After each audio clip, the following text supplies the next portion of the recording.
What's up, everyone? I want to take a few moments and talk about some of the questions that I would have for God when I have the opportunity to do that. If I were to die in the next 30 minutes or something, and of course, after I fall on my face and I worship Him, these would be some of the questions I would have for Him. And these are things that I kind of wrestle with every day. They're kind of unanswered, and deep down inside, I feel like there's a conflict every morning I get up with some of these questions because I don't know the answer to them. And so the first one that I would ask God would be, what would a radical Christian church in America look like? One of the things that I battle with is I look at the New Testament church and I look at, man, all these people sacrificed and the Spirit was so visible and His power was so, it was crazy, especially in the Acts 2 church. And then I look at the American church and I'm just like, God, is this pleasing to you? Is this what a radical church looks like? Is this what your body looks like? And I hope it does, but I would ask God, like, what would you want in this day and age? What would it look like? Would it look like the New Testament? Would it look a little different because the times are a little different? I don't know, but I hope and I pray that when Jesus comes back and He looks at His body, that it would be what He desires.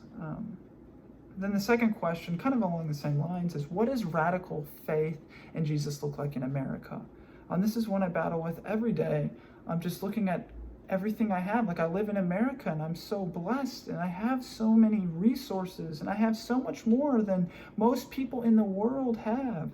And I battle, like, I would ask God, like, what does radical obedience to you look like? Does it mean giving away all my possessions and selling everything? And I've been told not to do that all my life, but does it mean selling everything and going overseas and spreading the gospel to people who've never heard it?